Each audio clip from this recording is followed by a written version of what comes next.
Where did this guy from?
Good afternoon, Dr. McConnell.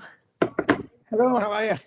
Very well, thank you. My name's Margot. It's lovely to meet you online here, and thanks to those of you who are joining us already for today's virtual seminar series. We are very, very pleased to have Dr. Harry McConnell here with us, and we'll also have our QBIC director, Professor Fatima Nasrallah, joining us shortly. Dr. McConnell, can we just double check if you're okay to share your screen from your side? Yeah, so I'll bring up the PowerPoints here. Can we, how do we do that? I should be able to. Let me see if I can give you access to this. Right. Bear with me 1 second.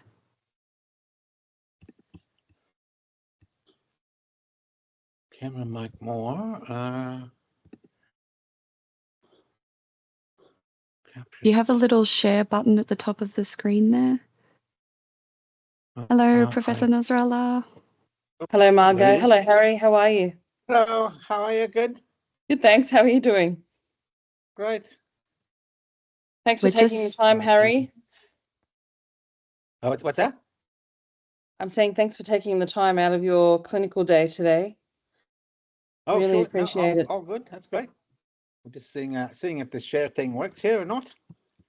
Do you know where the button is, or is it not allowing you to do it? There it is. I've clicked the button. It says I'm sharing. Now, can you all see the PowerPoint there? Yes. Yeah, is that good?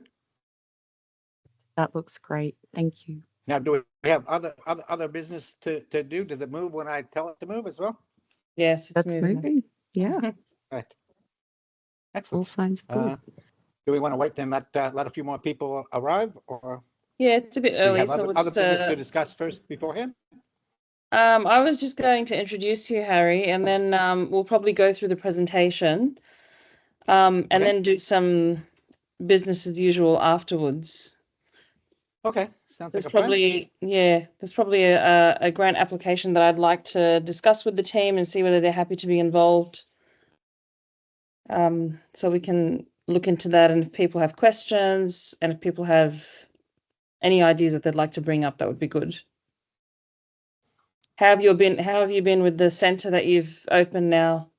Is that in whereabouts? The hub? It's in Morayfield. Morayfield. It hasn't opened yet. We finished the construction, so that's good. We finished the construction, and we've got a training day coming up very shortly for staff, and then we'll open in June. Yeah. It seems like it's become quite common, Harry. I had a clinician. He works privately. His name is David Norris. I think he's a physiotherapist by background. I think occupational therapist, and him too. They're moving into the model of having multidisciplinary, I guess, services for patients within the one hub. But he's a lot focused on concussion and the aftermath of complex injuries. but it feels like it's a common model that we're moving to, whereby the patient can go to one place and get the care that they need throughout. Yeah, no, I think it's a good model, the one-stop shop concept, I think. Yeah. Would the Wollongabba, your area where you do the gamified rehab still be available there, or are you moving that too? Oh no. So we'll keep Wollongabba as well as Moorfield. So, but we've moved all the equipment that we have out to Moorfield. Yeah. Okay.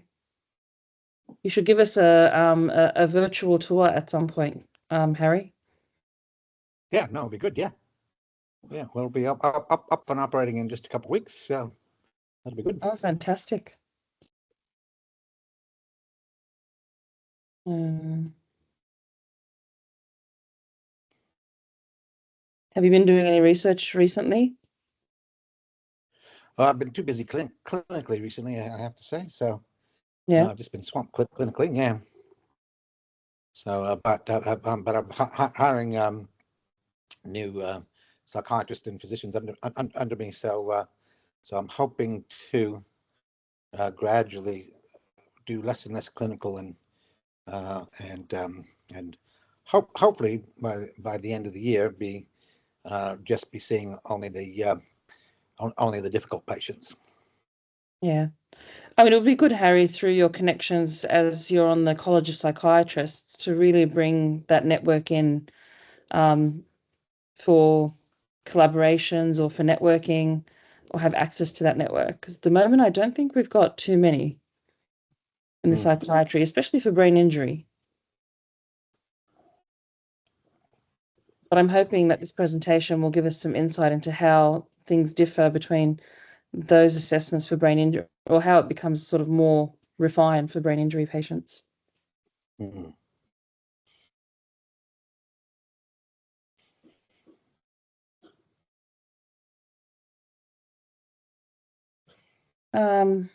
How long do you want me to speak for? However much you think you need to. Probably 30 to 40 minutes would be, and then we'll open the floor for questions and just, yeah. Is that how long your presentation goes for? Oh, I can do this presentation in 15 minutes, or I can take 3 hours to do it. Depends on what you want. No, not 3 hours, Harry. We've got only an hour today. Not 3 hours. It'll be good to give the opportunity for people to ask questions if they'd like to, and also give us some time just to talk about, some opportunities moving forward for collaborations in this space, given that it's a very niche area, and not many people are working in it. Or if they are, it's good for them to put their hand up, because I'm not aware of them. But yeah, I think it'll be good to take advantage of that. I'll try to finish it in a half an hour. Yeah. If you'd like to start, I think it'll be good. We've already 4 minutes into time. Okay. So I'll just thank you. Are you happy for me to introduce you? Yeah, that's good. Yeah. Thank you everyone for joining today. This is our third seminar series of the year, and today we've got Professor Harry McConnell, who's going to be talking to us about traumatic brain injury and the mental health and the aftermath of brain injury. So Professor McConnell is a neuropsychiatrist specializing in traumatic brain injury, but he's also extensively trained in the neurology and neuropsychology and the psychiatry fields.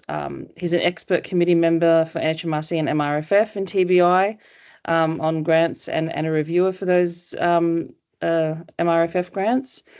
And I guess he's been awarded many international eminence Category 3 fellowships from the RANZIP.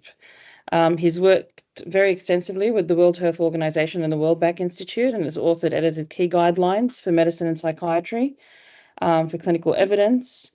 And I think you are the chair for the College of Psychiatrists, Harry, still? For the Queensland sector in neuropsychiatry, yeah. Yeah. So I think that serves as a very good network and a very good testament to how Harry is well embedded in the psychiatry field. So look, I don't want to take too much of your time, Harry. we're very much looking forward to your presentation today, because I think it has implications for a lot of the work that we're doing and the collaborations that we're building. So over to you, unless you want to add anything to what I've said. Yeah, no, that all sounds good. We'll just get into it, shall we? Yeah. Great, Excellent. thanks, Harry. Okay, great. So yeah, so I just thought I'd go over the different assessments that we do when I'm seeing people with traumatic brain injuries. So, so we'll go over the different history, collateral history, physical, neurological examination. So there's different points of assessment with people with TBIs, depending on where they're being seen. So at the point of at the time of injury, the assessments are usually rather rudimentary. So usually the ambulance gets out there, but people may or may not actually have had a loss of consciousness, which may or may not have been documented well in advance of them getting out. I think the Glasgow Coma Scale also is a great scale because everybody knows it, but it's also very, very fluctuant depending on how long it takes the ambulance to get there and at what point you're monitoring that. Now, at the hospital, there's obviously much time for a much more extensive examination, which we utilize. So I'm involved really in the subacute and chronic. So usually by the time people have come to see me, they've had that initial assessment plus the assessment at the hospital.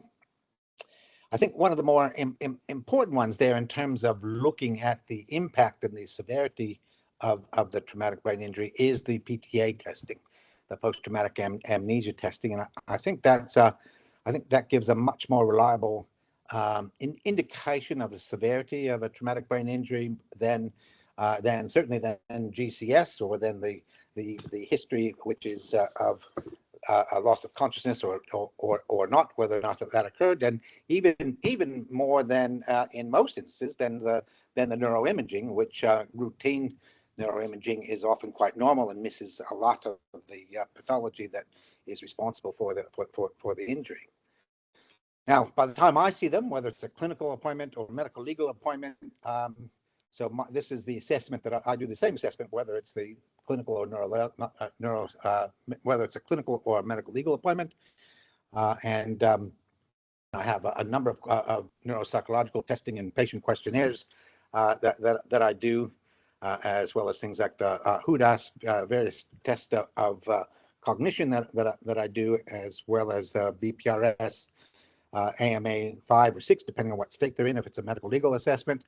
I list the PRS here, which I used to do, but I do not do that anymore because I think that's really, it's somehow got enshrined for medical legal assessments in the Queensland law.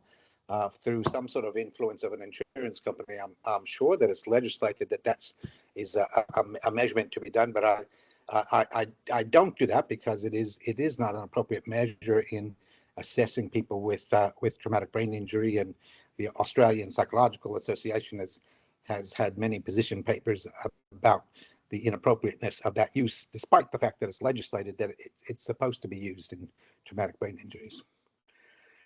So I spend a lot of time on the neuropsychiatric history, usually about 2 hours when I assess the patients, and it's really important to get collateral history from family, friends, caregivers, because it gives a whole nother dimension. Because lots of you have people with traumatic brain injuries. One of the more common symptoms that we see in them is anosognosia, which is the sort of the lack of realization or even denial of significant symptoms or injuries they have, and so you oftentimes get a completely different story when you talk to the spouse, family, friends, caregivers about what the real extent of their injuries are. And if you miss that out, you oftentimes grossly underestimate the severity of the injuries.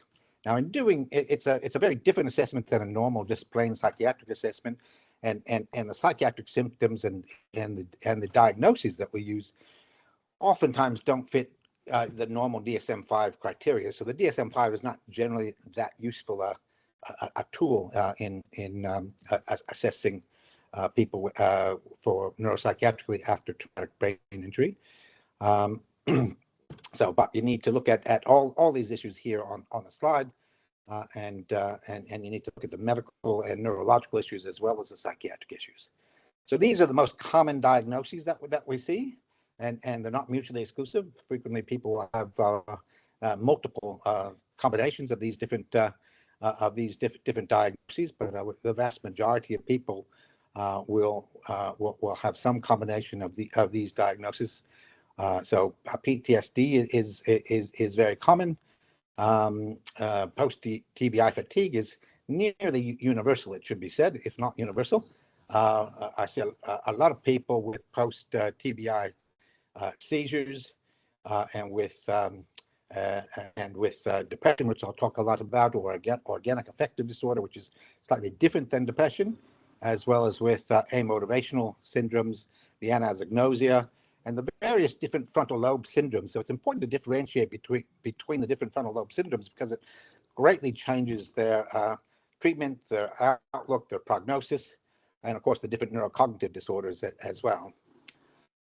So so the severity of TBI becomes important, and there's different ways of assessing that, and there's no one really universal way to do that reliably, it should be said. Of these common tools that are used, I do think that the PTA is the most reliable in terms of being able to assess the severity, but it's really best to try to use a combination of the imaging, the history about loss of consciousness, the GCS, etc. You get a lot of controversy here with the severity when you get into the mild TBI sphere, and then you've got people who have a lot of symptoms which are more difficult to document. But it's important to recognize the different mechanisms that you get in mild to moderate TBI, and that don't the different mechanisms of injury that occur neurologically, which cause a variety of neuropsychiatric syndromes, but which don't necessarily show up on neuroimaging routinely. So that's why you frequently will get people who have quite serious traumatic brain injuries, but the neuroimaging, the MRI, CT scans can be quite normal with routine imaging. There is some fancier imaging that can be done. So you can look at TBI as a neurobiological injury, or as a traumatic event, or also as a chronic illness. So looking at it as a neurobiological injury, TBI causes contusions, diffuse axonal injury, causing many of the neuropsychiatric syndromes from that. But there's also secondary effects from the hematomas, edema, the hydrocephalus, hypoxia, the neurotoxicity, the inflammatory response, as well as the alterations that you see in the various neurotransmitters, all reflected in various neuropsychiatric syndromes.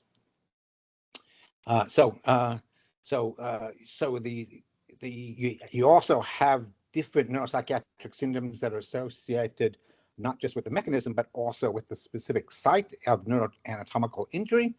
You have the lateral prefrontal cortex with its specific syndromes, the anterior cingulate prefrontal cortex, the dorsolateral syndromes. These are all very common frontal lobe syndromes that we see, but also the temporal lobe is also commonly involved, as well as the hypothalamus, and all the different anatomical places of injury have different neuropsychiatric presentations. So the anatomy is also equally important to the actual mechanism of injury.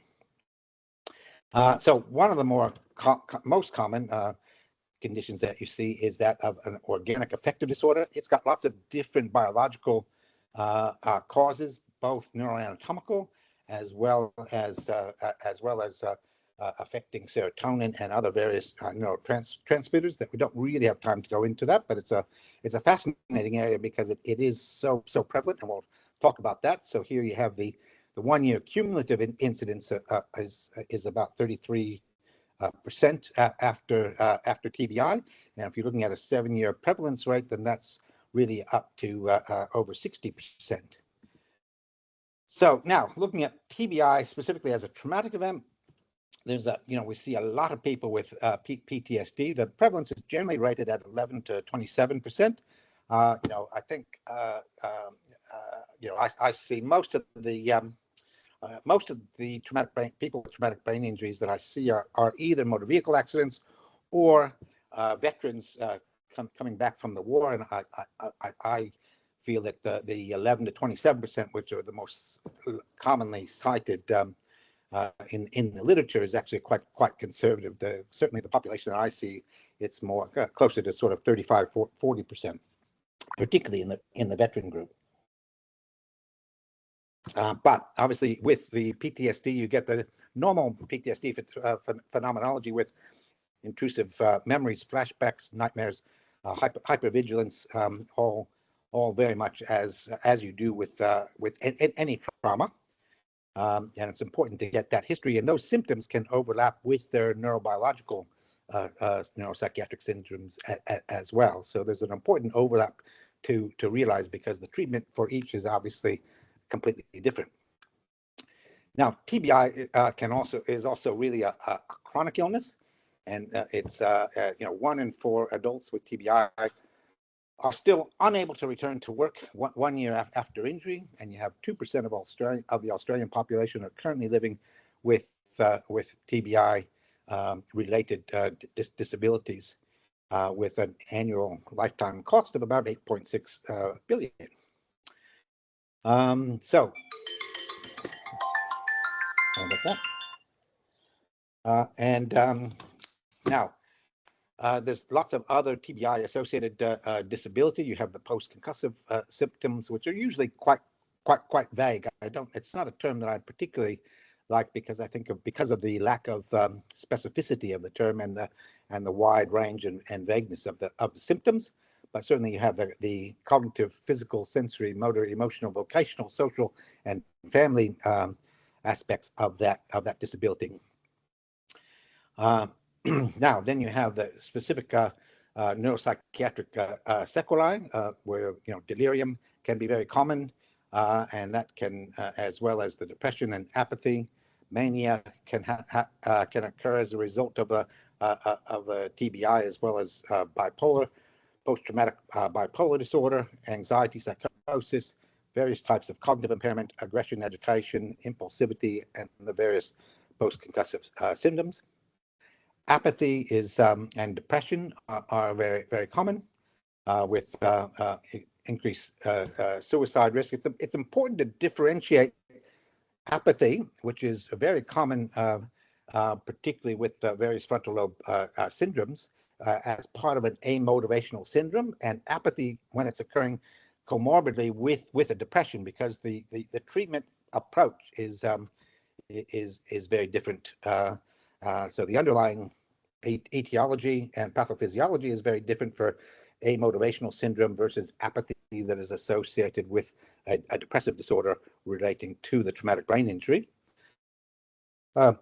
So lots of I have lots of statistics here, but we don't really have time to go into all the different statistics about depression after TBI. Just to say that it is certainly the majority of people with traumatic brain injury do end up with a major depression or organic affective disorder, and it affects their outcomes in a very significant way. When they do have depression associated with a traumatic brain injury, there's a much greater increase in aggressive behavior, much greater increase in anxiety, and 8 times more suicidal attempts, and 3 to 4 times more completed suicide. So it does have a great impact on the long-term outcome of the traumatic brain injury. Cognitive impairment, concentration, attention, memory, speed of information processing. These are all virtually, you don't want to say quite universal, but they're extremely common. And having a neurocognitive disorders, minor or major, is very common. When there's multiple traumatic brain injuries, that occur through a lifetime, then there is an association of that with Alzheimer's, and of course there is also related to that a rather different pathological, but clinically similar condition of chronic traumatic encephalopathy as well. And you oftentimes get the other associated psychiatric syndromes, which sort of sometimes can be can overshadow the cognitive impairment, and sometimes sometimes the cognitive impairment can actually be related to the organic affective disorder or depression. And if you treat that, then the cognition can actually improve remarkably.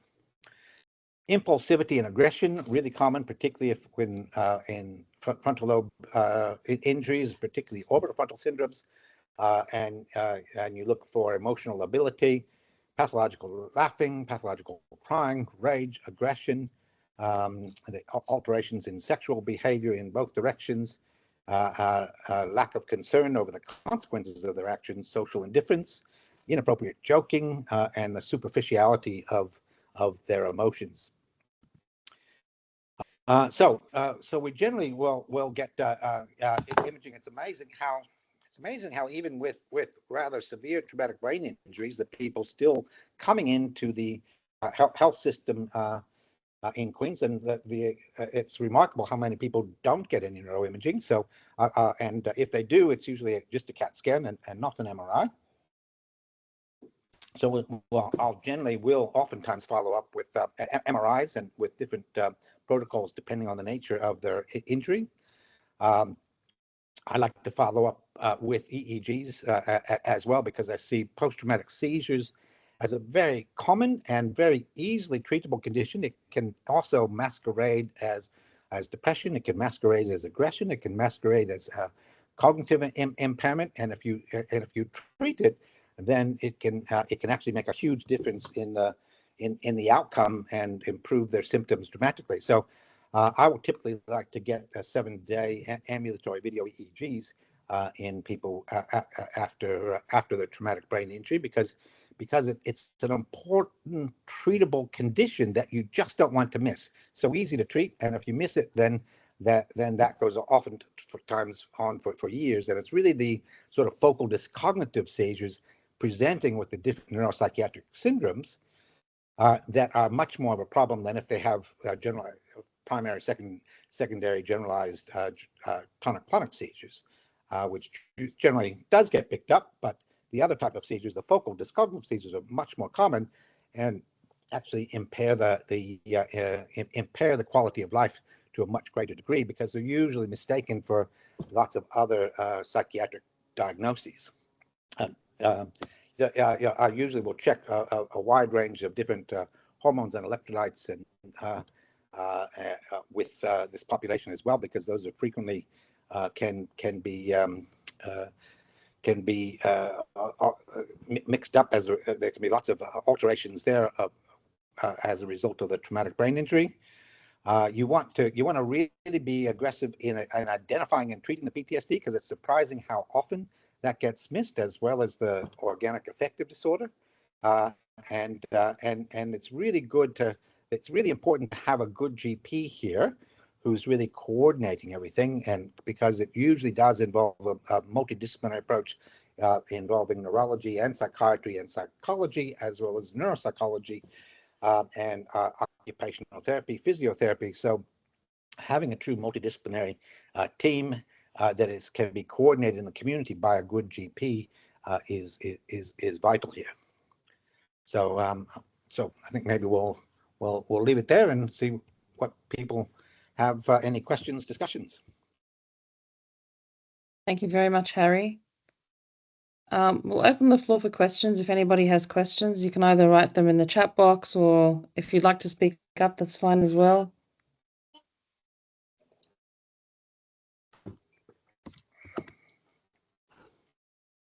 Maybe I can ask a question, Harry. I'm quite interested because I remember once I approached you with the idea of looking into objective markers for neuropsychiatric disorders and their commencement post-injury, and how you could predict the severity of those.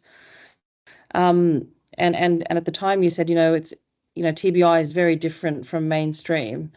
I'm just wondering, from your expertise, what are the markers that differentiate between these different, I guess, those which have a brain injury, and how easy are they differentiated from, other neuropsychiatric disorders that don't result from the brain injury itself? Well, I mean, yeah. So I think the bottom line is coming up with the underlying etiology, and it can be very different in different people depending on the nature of the traumatic brain injury. I mean, I think it does generally result from the brain injury. The question is it a neuroanatomical syndrome? Does it relate to specific damage to a specific part of the brain? Is it like an orbital frontal syndrome or dorsolateral frontal syndrome? Or can it relate specifically to a neuroanatomical pattern, or is it more an organic affective disorder with disruption of the various neurotransmitter syndromes as a result of that, or is the syndrome that you're seeing really part of an impairment in cognition, and it's manifesting in another way? So that's why I tend to do a fair bit of neuropsychological testing, cognitive testing in everyone I see, as well as routinely EEGs and MRIs to try to assess the nature of it. Because just because somebody is depressed doesn't mean that it's the underlying etiology will be or pathogenesis. So that will be the same as somebody who's not had a traumatic brain injury. Indeed, there's every reason to assume that the underlying etiology and pathogenesis is completely different than somebody without a traumatic brain injury. Yeah. I'll come back to you, Harry, but there's a question in the chat, and then we've got Jamie and Angela. Just from Zara Gomez, how difficult is it for patients to get a neuropsychiatrist post-injury? Is there a long waiting list, and does that compound the effects of the condition? Is there access in the public health system? Thank you. I think the access in the public health system is quite limited. Generally, I suppose not all the public hospitals will have a consultation liaison psychiatry service, which would be routinely called.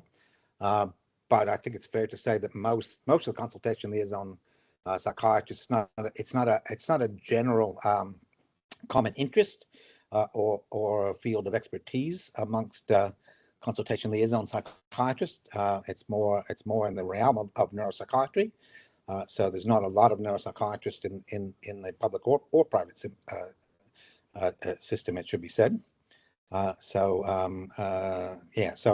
I think getting good psychiatric follow-up is difficult, I think, in both the public and private systems. Thank you. Jamie?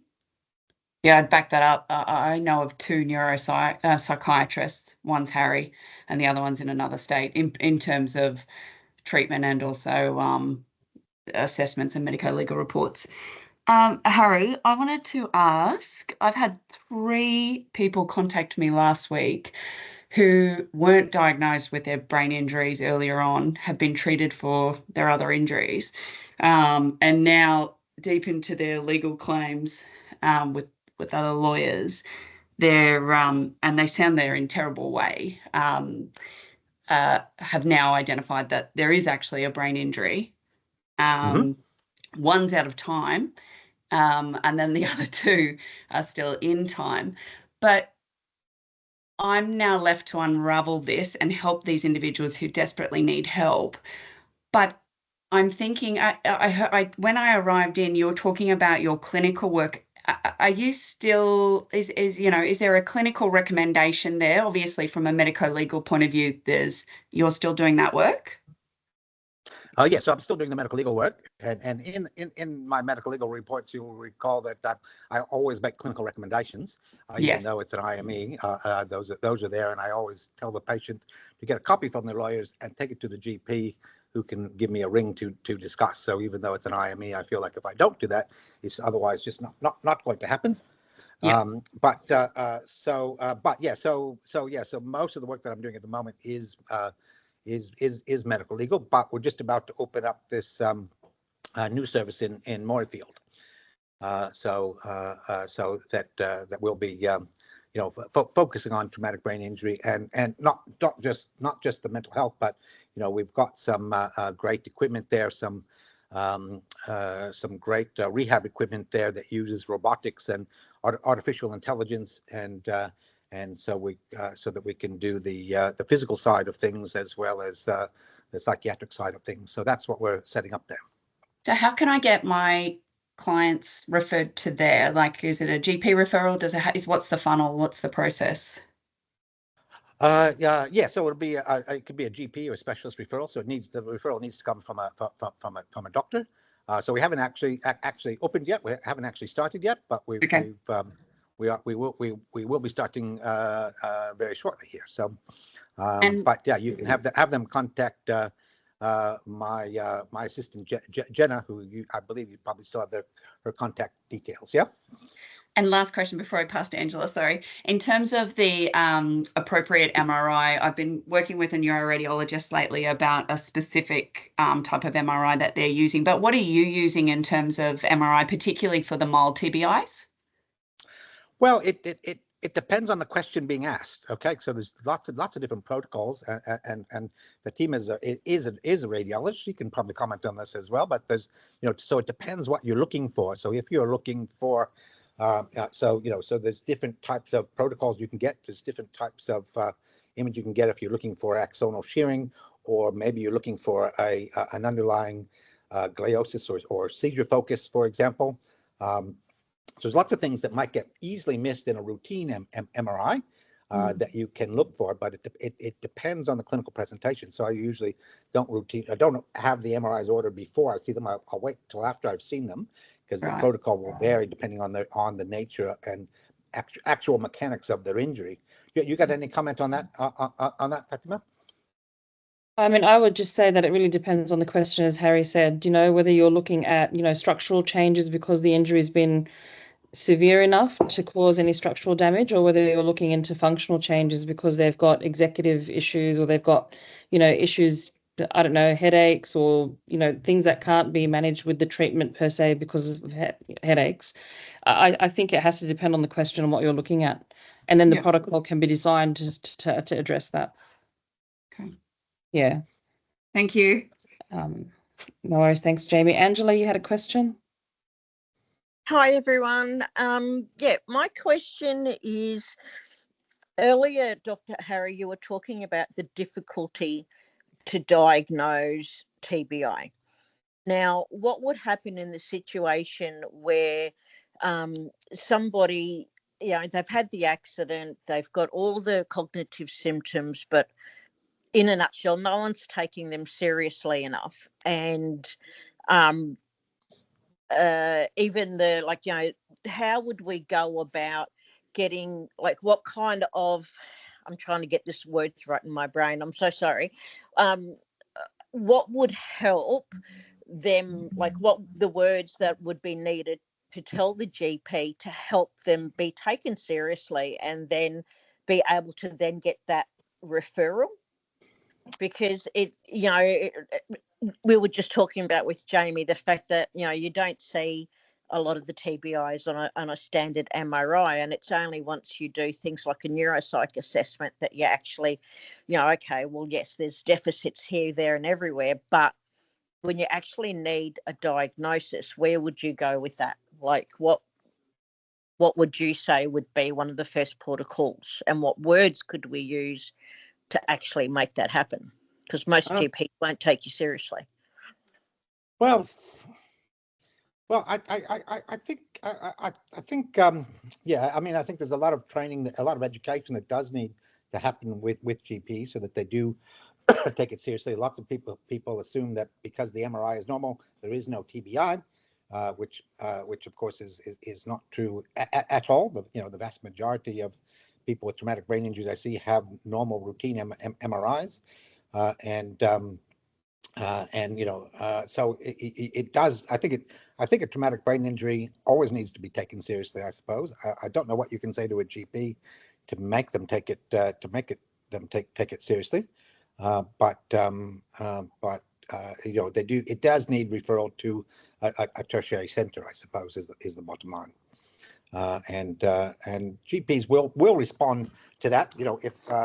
If they do recognize that somebody that a patient is not functioning optimally and they don't have a good explanation, GPs are usually happy to punt and get that specialty referral out there. But that's I think where the process really starts, because until you have the right diagnosis, then it's really difficult to know what you want to do, because sometimes the symptoms are vague or not, they haven't been clearly differentiated because nobody's taken the time to actually take the full history. Yeah. I mean, it's hard because, like, I've sat across doctors with some of our members, and you almost get the physical eye roll from the GP when you're pushing them to, well, just give us a referral and we'll take it from there. And yeah, it's that whole, you could almost hear the words being expressed non-verbally. Oh, it's another hypochondriac. Yeah, but you've had someone who's been in an accident or has been, assaulted, or any number of things, but it's really hard to actually get them to take you seriously. And it's what I was asking, are there any buzzwords that we can use, or you literally have to force some of these doctors to write that referral. Yeah, I think it's about asking that. Maybe, I don't know. The system doesn't, there's a lot of emphasis on going down the medical legal path, and then people's clinical pathway oftentimes gets delayed because nobody realizes how many years that's going to take, and that in that whole process, it's quite likely they won't get any treatment. And when people have the acute presentations, again, the emphasis is very often on those acute presentations, all their orthopedic injuries. And oftentimes the traumatic brain injury is completely missed or ignored. Unless there's a subdural or something obvious like that, the actual traumatic brain injury, which of all their injuries is going to be the injury that most significantly impacts their quality of life, their ability to get back to work, everything, that's oftentimes ignored on their initial acute presentation, because they have all these broken bones and legs and things that somehow end up taking precedence. So it's amazing how many people with really severe traumatic brain injuries from car accidents in particular in Queensland that I see, who while they were in hospital didn't even have any neuroimaging or didn't even have PTAs done, which is the bare minimum that you would do to even recognize the concern there.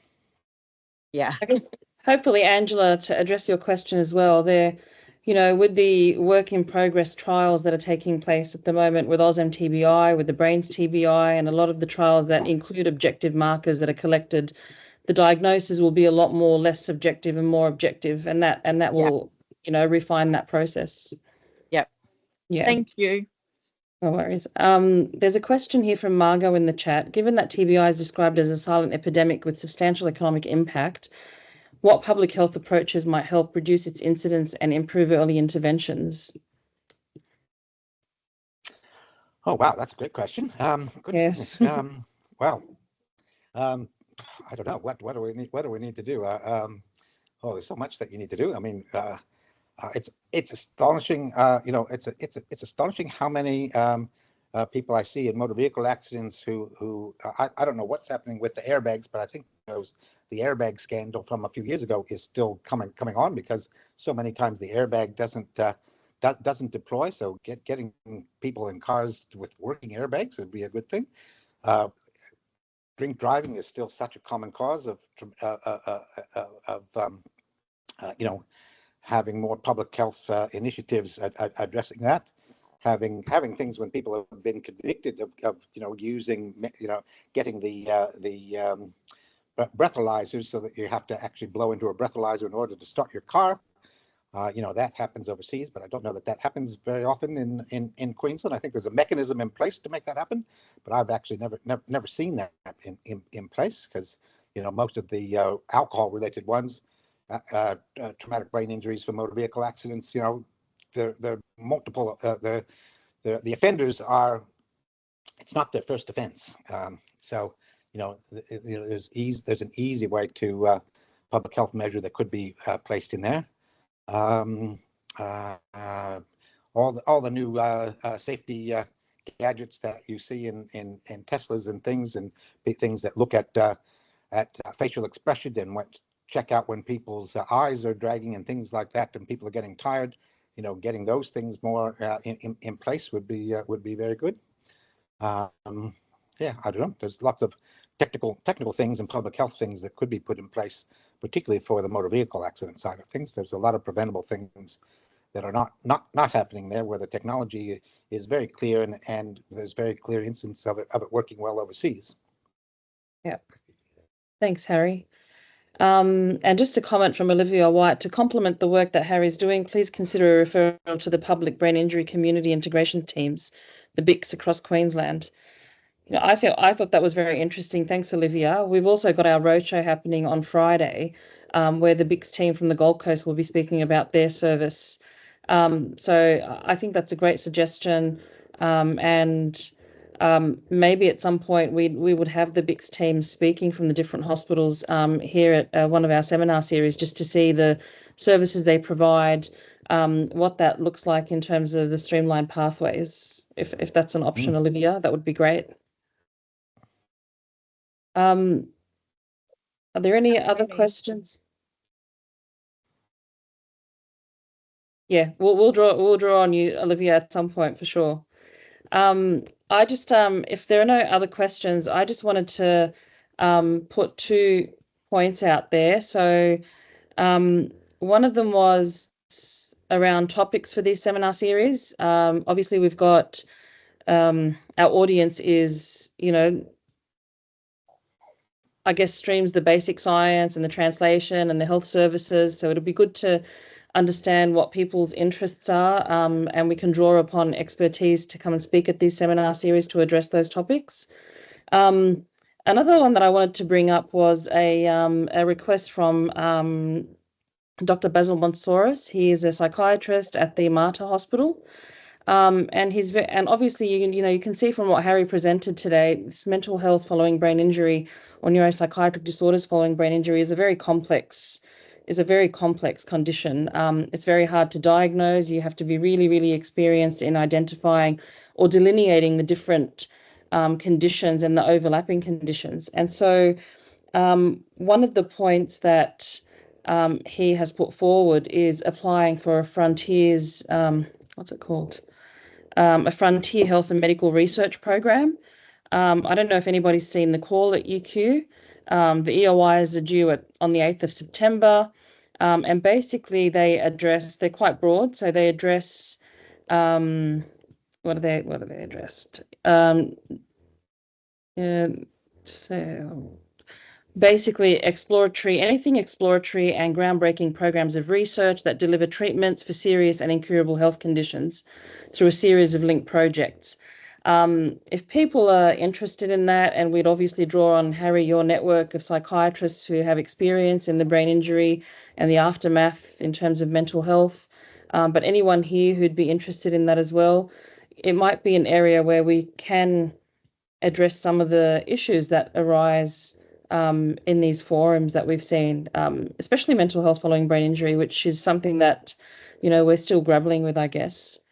So if that is of interest, we will share. Margot's put that in the comments, but if anybody's interested, reach out, and hopefully we'll be able to maybe include you in some of the brainstorming sessions that we have for this topic.